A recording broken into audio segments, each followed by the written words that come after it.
Hi friends, welcome back to Lits Fair Malayalam. നമ്മൾ unit 1ൻ്റെ detailed ആയിട്ടുള്ള എല്ലാ വീഡിയോസും ചെയ്തിട്ടുണ്ടല്ലേ. സോ എല്ലാ ലെസൺസും നമ്മൾ കംപ്ലീറ്റ് ചെയ്തു. Now we are moving on to question and answers. നമ്മുടെ ടെക്സ്റ്റ് ബുക്കിലെ എല്ലാ ക്വസ്റ്റ്യനും അതിൻ്റെ ആൻസേഴ്സും എന്ത് ചെയ്യാണ്, ഡീറ്റെയിൽ ആയിട്ട് എക്സ്പ്ലെയിൻ ചെയ്യാൻ വേണ്ടിയിട്ട് പോവുകയാണ്. As we have already explained, ഇവിടെ എന്താണ്, ഒരു ഹൈക്കു ഉണ്ട്. ഹൈക്കു എന്താണെന്നൊക്കെ നമ്മൾ ഡീറ്റെയിൽ ആയിട്ട് എക്സ്പ്ലെയിൻ ചെയ്തിട്ടുണ്ട് കേട്ടോ. അപ്പോൾ അതിൻ്റെ ക്വസ്റ്റ്യൻ ആൻസേഴ്സാണ് നമ്മൾ നോക്കാൻ വേണ്ടിയിട്ട് പോകുന്നത്. Okay, what's the first question? If you were the snail climbing the mountain of your life, how would you keep yourself motivated? അങ്ങനെയാണ് ചോദിക്കുന്നത് അല്ലേ. നിങ്ങളാണ് ഈ ഹൈക്കൂവിലെ സ്നെയിലെങ്കിൽ നിങ്ങൾ എങ്ങനെ നിങ്ങളെ തന്നെ മോട്ടിവേറ്റ് ചെയ്ത് വെക്കും? ആ ഫുൾ വീഡിയോയിൽ നമ്മളത് പറഞ്ഞിട്ടുണ്ട്. എന്നാലും ഞാൻ എന്ത് ചെയ്യാം, ഒന്നുകൂടെ ഇവിടെ റിപ്പീറ്റ് ചെയ്യാം. If I were the snail, I would never give up, even if my progress was slow. I would believe that every small step brings me closer to my goal. അപ്പം എന്താണ് നമ്മുടെ ആൻസർ? ഞാനാണ് ആ snail എങ്കിൽ ഞാൻ ഒരിക്കലും എന്ത് ചെയ്യില്ല, ഗിവ് അപ്പ് ചെയ്യില്ല. എൻ്റെ പ്രോഗ്രസ് വളരെയധികം സ്ലോ ആണ്, ഞാൻ ഒരുപാട് മെല്ലെയാണ് പോകുന്നത് എങ്കിലും ഞാൻ എന്ത് ചെയ്യില്ല, എൻ്റെ പ്രോഗ്രസ് സ്ലോ ചെയ്യില്ല, ഞാൻ ഗിവ് അപ്പ് ചെയ്യില്ല. ആൻഡ് എവറി സ്മോൾ സ്റ്റെപ്പ്, ഒരു ചെറിയ ചുവടും എന്താണ്, എന്നെ എൻ്റെ ഫൈനൽ ഗോളിലേക്ക് എത്തിക്കും എന്ന് ഞാൻ വിശ്വസിക്കും. അതാണ് ആ ഓൾ ഹൈക്കൂയുടെ ഒരു സാരാംശം തന്നെ. അതാണ് നമ്മൾ ഫസ്റ്റ് ക്വസ്റ്റ്യൻ്റെ ആൻസറായിട്ട് വരുന്നത്. Moving on to the second question. Do you think progress can be defined by pace? Share your views with your friends.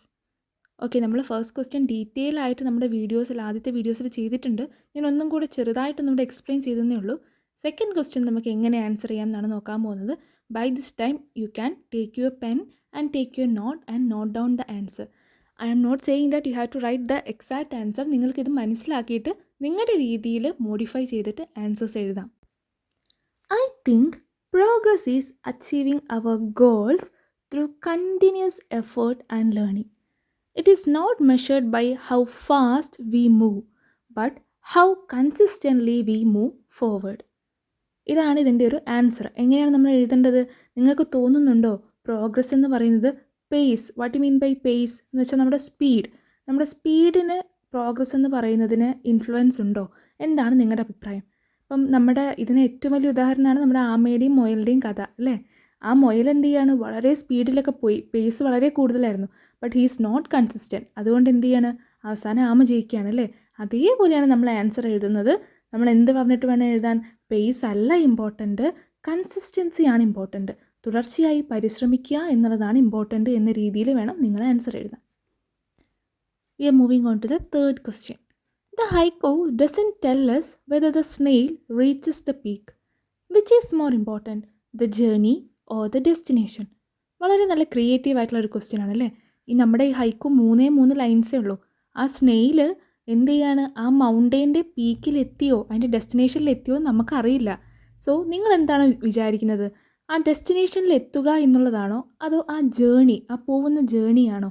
Which is more important to you? അത് നിങ്ങളുടെ പോയിൻ്റ് ഓഫ് വ്യൂവിന് അല്ലെങ്കിൽ നിങ്ങളുടെ പേഴ്സ്പെക്റ്റീവിനനുസരിച്ച് നിങ്ങൾക്ക് എഴുതാം. The answer I have given here, I will read that. എന്താണ്?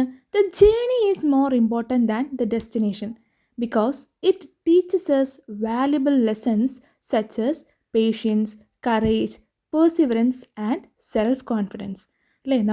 നമ്മുടെ final ഡെസ്റ്റിനേഷനിൽ എത്തുക എന്ന് പറയുന്നത് നമ്മുടെ ഗോളാണെങ്കിലും ആ ജേണി വളരെ ഇമ്പോർട്ടൻ്റ് ആണ്. ആ ജേണിയിലൂടെയാണ് നമ്മൾ ഒരുപാട് ലൈഫ് ലെസൺസ് പഠിക്കുക. നമുക്ക് ഒരുപാട് അനുഭവങ്ങൾ ഉണ്ടാകുമ്പോഴാണ് നമ്മൾ ഒരുപാട് കാര്യങ്ങൾ പഠിക്കുക അല്ലേ. അപ്പോൾ നമുക്ക് കോൺഫിഡൻസ് കിട്ടും, പെർസിവറൻസ് എന്താണെന്ന് നമ്മൾ മനസ്സിലാക്കും, സെൽഫ് എസ്റ്റീം കൂടും. അങ്ങനെ നമുക്ക് ഒരുപാട് ഉപകാരങ്ങളുണ്ട്. So I think, it's my personal opinion, I think that the journey is more important than the destination.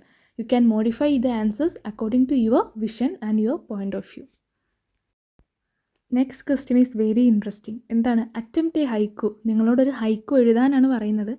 For example, ഞാനിവിടെ ഒരു ഹൈക്കു എഴുതിയിട്ടുണ്ട്. നമുക്കറിയാം ഹൈക്കുവിൻ്റെ പ്രത്യേകത എന്താ? 3 ലൈൻസേ ഉണ്ടാവുള്ളൂ. വളരെ ബ്രീഫായിട്ടുള്ള സാധനമാണ്, പക്ഷേ അതിനൊരു മീനിങ് ഉണ്ടാവണം. അപ്പം ഞാനിവിടെ അറ്റംപ്റ്റ് ചെയ്ത ഹൈക്കു ഏതാണ്? Books open slowly, dreams awaken with each page, knowledge lights the path. എന്താണ്? ബുക്സിനെ പറ്റിയിട്ടും നോളജിനെ പറ്റിയിട്ടൊക്കെയാണ് അല്ലേ. It's a very simple haiku. നിങ്ങൾക്കും എന്ത് ചെയ്യാം, ഇതുപോലെ ഒരു ഹൈക്കു എഴുതാം. ഞാൻ അനദർ എക്സാമ്പിൾ തരാം. I am a girl dreaming of becoming a woman but afraid of growing. 3 ലൈൻസേ ഉള്ളെങ്കിൽ അതിന് ഡീപ്പർ മീനിങ് ഉണ്ട് അല്ലേ? ഇത് ഞാൻ വെറുതെ എനിക്ക് തോന്നിയ ഒരു ഹൈക്കു നിങ്ങൾക്ക് വേണ്ടിയിട്ട് എഴുതിയതാണ്. You can also write your own ഹൈക്കു. നല്ല ഹൈക്കൂസ് ഒക്കെ ഉണ്ടെങ്കിൽ നിങ്ങൾക്ക് എന്ത് ചെയ്യാം, നമ്മുടെ കമൻറ്റ് ബോക്സിൽ എഴുതാം. 3 ലൈൻസ് മതി അല്ലേ? And I am sure that നിങ്ങൾക്ക് നല്ല ഹൈക്കൂസ് എഴുതാൻ കഴിവുള്ള ആൾക്കാരായിരിക്കും നിങ്ങളും. So you can write it in the comment box. I will read it in the next video. നല്ല ഹൈക്കൂസ് ഉണ്ടെങ്കിൽ ഞാൻ എന്ത് ചെയ്യുക, അത് റീഡ് ചെയ്യുന്നതായിരിക്കും. Okay, now we are moving on to the question answers from the chapter ഫൂഫി. ഫൂഫിയിലെ question ആൻസേഴ്സാണ് നമ്മൾ ഡീറ്റെയിൽ ആയിട്ട് നോക്കാൻ പോകുന്നത്. You can take your text book and mark the question and answers. The first question is, on our front wall, someone had written in Afrikaans hex. Do you think torturing the cats was caused by superstition, prejudice or both? Comment. നമ്മൾ ഫൂഫി എന്ന് പറയുന്ന lesson പഠിച്ചപ്പോൾ പറഞ്ഞിരുന്നു അല്ലേ, അതിൽ അവർ ഈ നറേറ്ററിന് 2 cats ഉണ്ടായിരുന്നു. ആ ക്യാറ്റ്സിന് എന്ത് ചെയ്യാണ്, അവിടുത്തെ നൈബർഹുഡിലുള്ള ആൾക്കാർ കൊന്നിട്ട് ഹെക്സ് എന്ന് എഴുതി വെച്ചിരിക്കുകയാണ് എന്നുള്ള കാര്യങ്ങളൊക്കെ നമ്മൾ പറഞ്ഞിട്ടുണ്ട്. ആ സ്റ്റോറി ഡീറ്റെയിൽ ആയിട്ട് നമ്മൾ പറഞ്ഞിട്ടുണ്ട്. സോ നിങ്ങൾ എന്താണ് വിചാരിക്കുന്നത്? Is it caused by superstition or prejudice? സൂപ്പർസ്റ്റിഷനും പ്രിജുഡിസും കാരണമാണോ ഇങ്ങനെ സംഭവിക്കുന്നത് എന്നാണ് നമ്മളോട് ചോദിക്കുന്നത്. So what's the answer? I will read the answer. It was caused by both superstition and prejudice. People believed black cats brought bad luck and unfairly judged them because of their color. This led to cruel treatment. We should never judge anyone by appearance or blind belief. അപ്പം സൂപ്പർസ്റ്റിഷനും അതുപോലെ തന്നെ പ്രിജുഡൈസും കാരണം, prejudice എന്ന് വെച്ചാൽ എന്താ, പ്രീജഡ്ജ് ചെയ്യുക, നമ്മളൊരു സാധനം അറിയാതെ ജഡ്ജ് ചെയ്യുക. സൂപ്പർസ്റ്റിഷൻ എന്ന് വെച്ചാൽ നമ്മുടെ സമൂഹത്തിലുള്ള അന്ധമായ വിശ്വാസങ്ങൾ.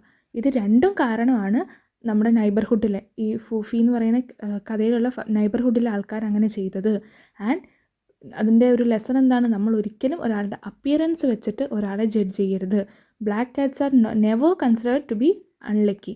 അവർ നമ്മൾ അൺലക്കി ആയിട്ട് എന്ത് ചെയ്യാൻ പാടില്ല, കൺസിഡർ ചെയ്യാൻ പാടില്ല.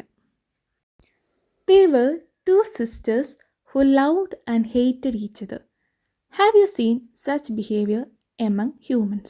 ഇതാണ് നമ്മുടെ തേർഡ് ക്വസ്റ്റ്യൻ. ആരെ പറ്റിയാണ് പറയുന്നത്? ഫൂഫീനെയും പാന്തറിനെയും പറ്റിയിട്ടാണല്ലേ. ആ കഥയിൽ നമ്മളത് പറഞ്ഞിരുന്നു. So what's the answer? നമുക്ക് എങ്ങനെയൊക്കെ ആൻസർ എഴുതാം? Yes, such relationships can be seen among humans, especially among siblings and close friends.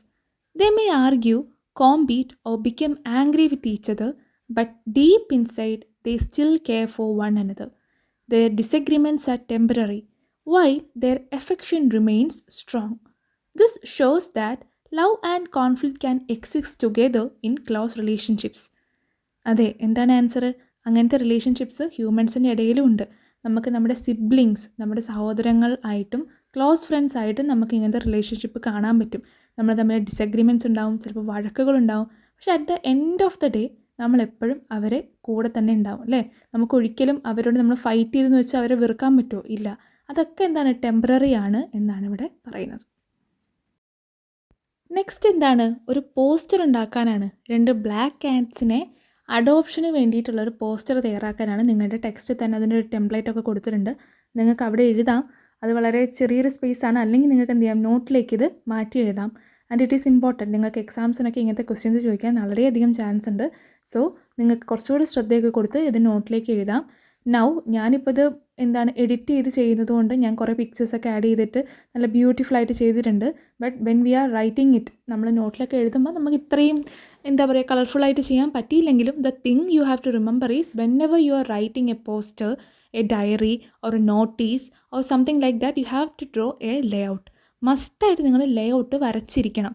Okay, അവിടെ തന്നെ നിങ്ങൾക്ക് 1 മാർക്ക് കിട്ടും. അത് നിങ്ങൾ വെറുതെ 1 മാർക്ക് കളയണോ? നമ്മളെല്ലാം എഴുതുന്ന പോലെ, പാരഗ്രാഫ് ക്വസ്റ്റ്യൻ ആൻസർ ചെയ്യുന്ന പോലെ നോട്ടീസിനും പോസ്റ്റേഴ്സിനും ഡയറിക്കും ലെറ്ററിനും ഒന്നും എഴുതാൻ പാടില്ല. നമ്മളത് ആദ്യം തന്നെ ഒരു പെട്ടി വരയ്ക്കണം, ഒരു ലേ ഔട്ടിനുള്ളിലാക്കണം. That is the first thing. So if you are writing this in the notebook, നിങ്ങൾ ആദ്യം തന്നെ ഒരു സ്കെയിലും ഒരു പെൻസിലൊക്കെ എടുത്ത് അല്ലെങ്കിൽ ഒരു പെണ്ണുകൊണ്ടൊക്കെ എന്ത് ചെയ്യുക, ഒരു ലേ ഔട്ട് വരയ്ക്കുക. എന്നിട്ട് അതിനുള്ളിൽ മാറ്റർ എഴുതുമ്പോൾ തന്നെ നമുക്കതൊരു നോട്ടീസ് പോലെ തോന്നും. ആൻഡ് അതർ തിങ് നിങ്ങൾക്ക് അറിയാമല്ലോ, എന്താ കുറച്ചുകൂടി അട്രാക്റ്റീവായിട്ട് എഴുതണം, കുറച്ച് ബോൾഡ് ആക്കിയിട്ട് വേറെ ഫോണ്ടിൽ വേണമെങ്കിൽ എഴുതാം. ഇനി നിങ്ങൾക്ക് ഡ്രോയിങ് ഒക്കെ വരയ്ക്കാൻ അറിയുന്ന ആൾക്കാരാണെങ്കിൽ നിങ്ങൾക്ക് ഈ ബ്ലാക്ക് കാറ്റ്സിനെയൊക്കെ വരയ്ക്കാം. പക്ഷേ എക്സാമിൽ നിങ്ങളത് വരച്ച സമയം കളയണ്ട. നോട്ട് ബുക്കിൽ നമ്മളുടെ ക്രിയേറ്റിവിറ്റിയൊക്കെ ബൂസ്റ്റ് ചെയ്യാൻ 2 ബ്ലാക്ക് കാറ്റ്സിനെ നമുക്ക് വരയ്ക്കാം. അങ്ങനെ നമുക്ക് പല രീതിയിൽ ഇത് അട്രാക്റ്റീവ് ആക്കാം. ഞാനിവിടെ പോസ്റ്റിൻ്റെ ഒരു എക്സാമ്പിൾ കൊടുത്തിട്ടുണ്ട്. ഇപ്പം ഞാനിത് ഡിജിറ്റലി ആണ് ചെയ്തത് അല്ലേ. ഡിജിറ്റലി നമുക്കൊക്കെ ഇങ്ങനെ ചെയ്യാൻ പറ്റും. പക്ഷേ നിങ്ങൾ നോട്ട്ബുക്കിൽ ചെയ്യുമ്പോൾ നിങ്ങൾക്ക് ലിമിറ്റേഷൻസ് ഉണ്ടാവും. പക്ഷേ നിങ്ങൾ ബ്യൂട്ടിഫുൾ ആയിട്ട് ചെയ്യാൻ വേണ്ടിയിട്ട് ശ്രമിക്കുക. ഫസ്റ്റ് ഓഫ് ഓൾ ഞാൻ പറഞ്ഞ പോലെ മറക്കരുത്, ലേ ഔട്ട് വരയ്ക്കണം.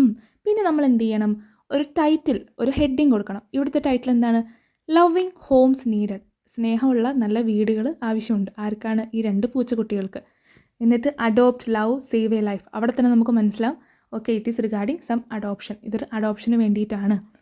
പിന്നെ നമ്മൾ എന്ത് ചെയ്യുക, ആ പൂച്ചകളെ പറ്റിയിട്ട് കുറച്ച് വിവരങ്ങൾ കൊടുക്കുക. ഹൗ ഇസ് ഇറ്റ് ലുക്കിംഗ്, എങ്ങനെയാണ് കാണാനുള്ളത്, എത്ര പ്രായമുണ്ട്, പിന്നെ അതിനെന്തൊക്കെ. ഇപ്പോൾ ഇവിടെ കൊടുത്തത് 10 to 12 വീക്സ് പ്രായമുള്ള പൂച്ചകളാണ്. കളറ് ബ്ലാക്ക് ആണ്. പിന്നെ ഡൊമസ്റ്റിക് ആണ്, വൈൽഡ് അല്ല, നമ്മൾ വീട്ടിൽ വളർത്തുന്നതാണ്. ലിറ്റിൽ ട്രെയിൻഡ്, ചില കാര്യങ്ങളൊക്കെ ചെയ്യാൻ അറിയാം. പിന്നെ അതിനെന്തൊക്കെ ഫീച്ചേഴ്സ്, ഇപ്പോൾ നിങ്ങൾക്ക് പെറ്റ്സ് ഉണ്ടെങ്കിൽ നിങ്ങൾക്ക് നന്നായിട്ട് അറിയാൻ പറ്റുമായിരിക്കും. അപ്പോൾ അതിൻ്റെ ഫീച്ചേഴ്സൊക്കെ എഴുതാം, അതിൻ്റെ വാക്സിനേഷൻ കാര്യങ്ങളെ പറ്റിയിട്ട് എഴുതാം. ആൻഡ് നമ്മൾ എന്ത് ചെയ്യണം, പ്ലീസ് അഡോപ്റ്റ് ടുഡേ, ഇന്ന് തന്നെ നിങ്ങൾ എന്ത് ചെയ്യുക, അഡോപ്റ്റ് ചെയ്യുക.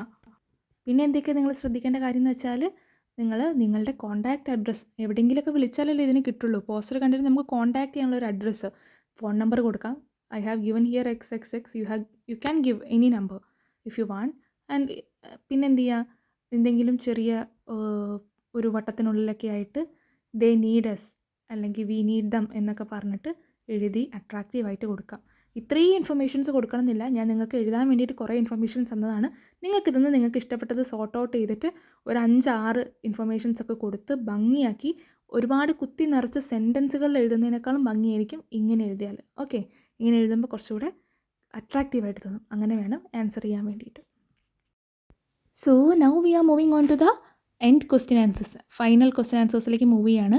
ഒരു ഡയറി എഴുതാനാണ്. ടെർവനോ എന്ന് പറയുന്ന നമ്മുടെ ഓതറിൻ്റെ ഡയറി എഴുതാനാണ്. ആൻഡ് ഭയങ്കര ഒരു ഹാർട്ട് ബ്രേക്കിംഗ് ആയിട്ടുള്ള സിറ്റുവേഷൻ ആണോ അവിടെ കൊടുത്തിട്ടുള്ളത് അല്ലേ. നിങ്ങൾക്ക് ക്വസ്റ്റ്യൻ വായിച്ചാൽ മനസ്സിലാവും. ടെർവർ എന്ത് ചെയ്യാണ്, ഫൂഫീനെ വേറൊരു വീട്ടിൽ നിന്ന് കാണുമ്പം അതിൽ സങ്കടം വന്നിട്ട് ഉള്ളൊരു പാട്ടാണ്. അപ്പോൾ നിങ്ങൾക്ക് നമ്മുടെ ഫുൾ വീഡിയോ കേട്ടാൽ കറക്റ്റ് മനസ്സിലാവും. I will give you the diary. ഞാൻ നിങ്ങൾക്ക് ഡയറി തരാം. ആൻഡ് അഗെയിൻ എന്താണ്, ഇറ്റ്സ് എ മോഡൽ. ഇതൊരു മോഡൽ മാത്രമാണ്. നിങ്ങൾക്കിതിന്ന് ഇഷ്ടപ്പെട്ട സെൻറ്റൻസുകൾ കോട്ട് ചെയ്യാം, അല്ലെങ്കിൽ നിങ്ങൾക്കിത് വായിച്ചിട്ട് നിങ്ങളുടേതായ പോയിൻ്റ് ഓഫ് വ്യൂവിൽ മാറ്റി എഴുതാം. അല്ലെങ്കിൽ ഇതേപോലെ തന്നെ എഴുതിയിട്ട് നിങ്ങൾക്ക് എന്ത് ചെയ്യാം, പഠിച്ചു വെക്കാം.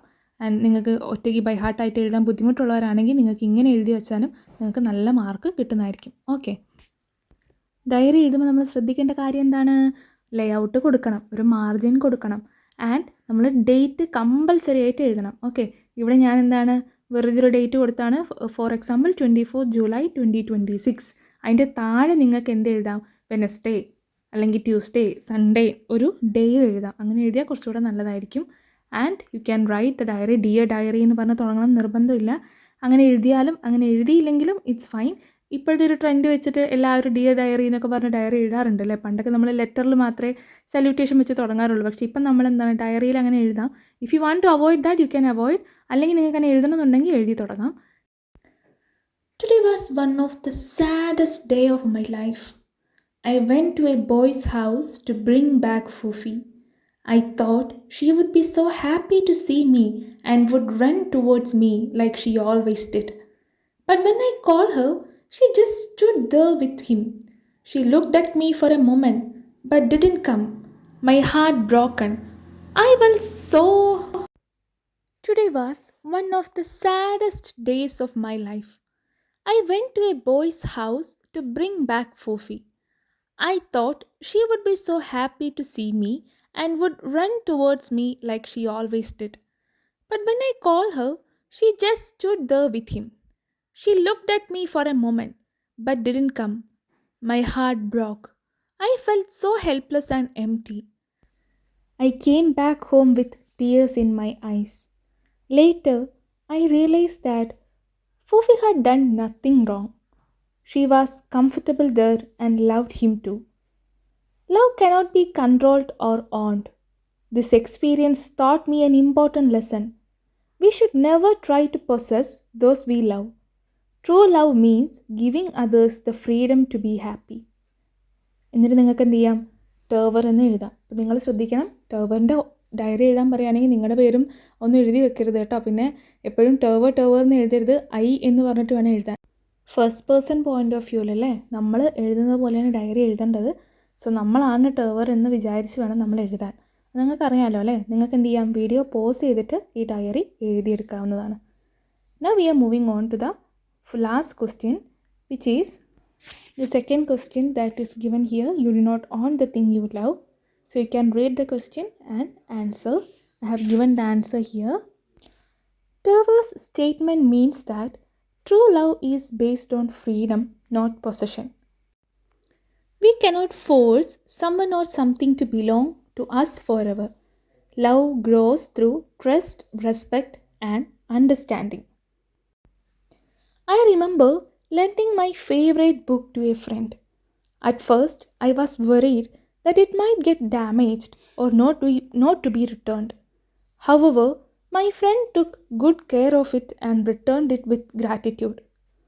I realized that relationship became strong when we trust others instead of trying to control them. Similarly, Terver understood that Fufi loved him but also loved another family. This experience changed his understanding of love and relationships. ഇപ്പോൾ ഞാനിവിടെ കൊടുത്ത answer ഒരു ഫ്രണ്ടിന് book കൊടുത്ത അനുഭവമായിട്ട് ബന്ധപ്പെട്ടാണ്. നിങ്ങൾക്ക് അതൊന്നും അല്ലാതെ നിങ്ങളുടെ ഫേവറേറ്റ് അനുഭവങ്ങൾ എന്ത് ചെയ്യാം, ഇതിൽ ഇൻക്ലൂഡ് ചെയ്യാം. ഫസ്റ്റ് പാരഗ്രാഫും ഈ ലാസ്റ്റ് പാരഗ്രാഫും ഇതേപോലെ തന്നെ നിങ്ങൾക്ക് എഴുതാം. ഇൻ ബിറ്റ്വീൻ ആ മിഡിൽ പാരഗ്രാഫിൽ നിങ്ങളുടെ അനുഭവം നിങ്ങൾക്ക് ചേർക്കാം. ഓക്കെ, ഇനി നിങ്ങൾക്ക് ഇത് തന്നെ മതിയെങ്കിൽ നിങ്ങൾക്ക് എന്ത് ചെയ്യാം, ഈ ആൻസർ തന്നെ എഴുതാം. ഞാൻ ബ്രീഫായിട്ടാണ് ആൻസർ എഴുതിയിട്ടുള്ളത്. ഇത് വേണമെങ്കിൽ നിങ്ങൾക്ക് കുറച്ചുകൂടെ ഇലോബറേറ്റ് ചെയ്തിട്ടും എഴുതാവുന്നതാണ്. So these are the questions from the lesson number 1 ഫൂഫി. നമ്മളെല്ലാ ക്വസ്റ്റ്യനും അതിൻ്റെ ആൻസേഴ്സ് കംപ്ലീറ്റ് ആയിട്ട് കവർ ചെയ്തിട്ടുണ്ട്. If you have any doubt feel free to ask in the comment section. Also if you find that this video is helpful, please do share with your friends. നിങ്ങളുടെ കൂട്ടുകാർക്കൊക്കെ ഇത് അയച്ചു കൊടുക്കുക.